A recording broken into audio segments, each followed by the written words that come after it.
रक्षा मंत्री को हटाने का विरोध झेल रहे यूक्रेन के राष्ट्रपति जेलेंस्की ने एक हफ्ते के भीतर अपने आर्मी चीफ को भी बदल दिया है। लेकिन बड़ा सवाल है कि आखिर ऐसा क्यों किया जेलेंस्की ने, क्योंकि युद्ध के मोर्चे पर भी यूक्रेन की जमीन खिसकती जा रही है। नमस्कार, मैं हूं नीरज राजपूत और आज एबीपी लाइव में बात करेंगे कि आखिर प्रदर्शनकारियों पर बीएमपी यानी कि इन्फेंट्री कॉम्बैट व्हीकल चढ़ाने वाले कमांडर को जेलेंस्की ने क्यों बनाया अपनी सेना का नया चीफ।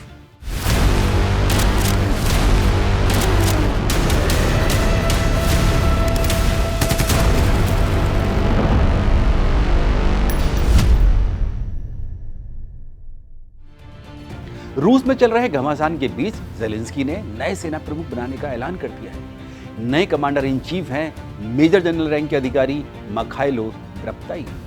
जेलेंस्की ने मखाइलो को अलेक्जेंडर सिरस्की की जगह यूक्रेन का नया चीफ तैनात किया है। सिरस्की जो 2024 से यूक्रेनी सेना की कमान संभाल रहे थे। खास बात यह है कि नए सेना प्रमुख जो मखाइलो द्रप्ताई हैं, उनकी उम्र महज 46 वर्ष है, जबकि हटाए गए चीफ सिरस्की की उम्र 60 वर्ष है। यानी कि कितना डिफरेंस है दोनों की एज में। माना जा रहा है कि यूक्रेन की राजधानी कीव और दूसरे शहरों में रक्षा मंत्री मखाइलो फेडोरोव को पद से हटाने को लेकर चल रहे विरोध प्रदर्शन को शांत करने के लिए जेलेंस्की ने ये कदम उठाया है।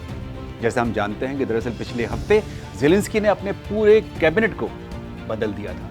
यहां तक कि प्रधानमंत्री यूलिया सिविरिडेंको भी शामिल थे, जिनको हटाया गया था। इसी रीशफल में रक्षा मंत्री फेडोरोव को भी जेलेंस्की ने बदल दिया था। फेडोरोव के इस्तीफे से यूक्रेन की जनता और पूर्व सैनिक यानी वेटरन्स सड़कों पर उतर आए थे। राजधानी कीव सहित सभी बड़े शहरों में जेलेंस्की के खिलाफ जबरदस्त धरने प्रदर्शन होने लगे। दूसरी तरफ फेडोरोव ने पद से हटाए जाने के बाद यूक्रेनी सेना की बदहाली का खुलासा कर दिया। फेडोरोव ने यूक्रेनी सेना की कई ब्रिगेड में जो स्ट्रक्चरल विसंगतियां थी, उनके बारे में सवाल उठा दिए यानी खड़े कर दिए। फेडोरोव के मुताबिक ड्रोन वॉरफेयर को छोड़ दें तो यूक्रेनी सेना हर मोर्चे पर मुंह खा रही है। सैनिकों की कमी को लेकर भी फेडोरोव ने खुलकर बताया कि कैसे लोगों को पकड़ कर सेना में जबरदस्ती भर्ती कराया जा रहा है। फेडोरोव की तत्कालीन सेना प्रमुख सिरस्की से भी पटरी यानी मेल नहीं खाती थी उनकी पटरी।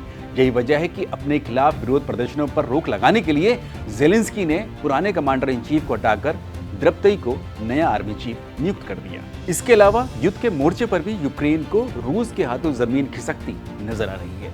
रूस की सेना पूरे डोनबास प्रांत पर लगभग कब्जा करने के लिए तैयार है। यूक्रेन के सुमी और खार्की प्रांतों में भी रशियन फोर्सेस लगातार आगे बढ़ रही हैं और यूक्रेन की जमीन पर कब्जा कर रही है। ऐसे में जेलेंस्की ने नए सेना प्रमुख पर अपना दाव चला है। यहाँ पर आपको ये बता दें कि पिछले 4.5 साल यानी जब से फरवरी 2022 से जब से रूस यूक्रेन युद्ध शुरू हुआ है, जेलेंस्की ने 2 बार अपने सेना प्रमुखों को बदल दिया है।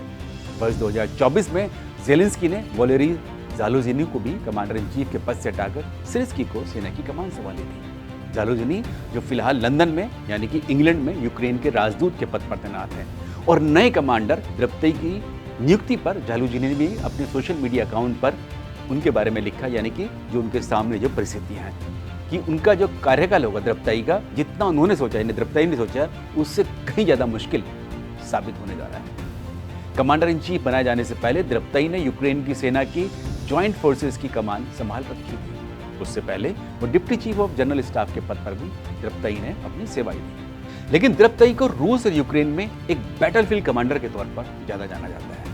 हालांकि ये भी हकीकत है कि उनके नेतृत्व में यानी द्रप्ताई के नेतृत्व में यूक्रेनी सेना को आज तक कोई भी बड़ी कामयाबी हाथ नहीं लगी है। रूस ने द्रप्ताई को फेल कमांडर की उपाधि दे रखी है। द्रप्ताई को रूसी सेना अच्छे से जानती है, क्योंकि यूक्रेनी सेना में शामिल होने के महज कुछ साल बाद ही द्रप्ताई ने डॉनबास से लेकर रूस तक सनसनी फैला दी थी। और वो कैसे फैलाई थी?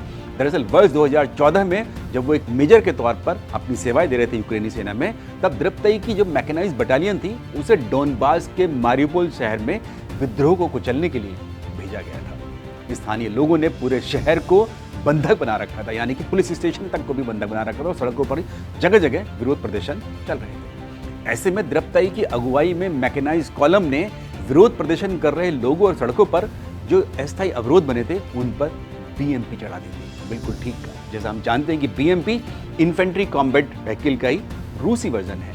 इसे रूस के अलावा यूक्रेन की सेना भी इस्तेमाल करती है और हम लोग भी जानते हैं कि भारतीय सेना भी इन बीएमपी व्हीकल्स को ऑपरेट करती है। वीडियो में साफ देखा जा सकता है कि विरोध करने वाले लोग बाल बाल बच गए थे जब द्रप्तई ने अपनी बीएमपी चढ़ा दी। ये वीडियो आज तक मारियोपोल और डोनबास प्रांत में यूक्रेनी सेना की बर्बरता का प्रतीक माना जाता है और सोशल मीडिया पर समय समय पर सामने आता रहता है। द्रप्तई के बीएमपी के जरिए विद्रोह को कुचलने के वीडियो के जरिए ही रूस ने यूक्रेन के खिलाफ नैरेटिव छेड़ रखा है कि किस तरह डोनबास प्रांत में रूसी भाषा बोलने वाले लोगों पर अत्याचार किया जाता था यूक्रेन द्वारा, जिसके चलते रूसी सेना ने फरवरी 2022 में डोनबास पर हमला कर रशियन फेडरेशन में शामिल कर लिया। आज मारियोपोल, जहां ये प्रदर्शनकारियों पर बीएमपी चढ़ाई गई थी, इसकी घटना सामने आई थी और वीडियो भी सामने आया है, वो और डोनबास के दोनेत्स्क और लुहांस्क क्षेत्र रूस का हिस्सा बन चुके हैं और यहाँ पर अभी भी जंग चल रही है रूस और यूक्रेन के बीच में। धन्यवाद।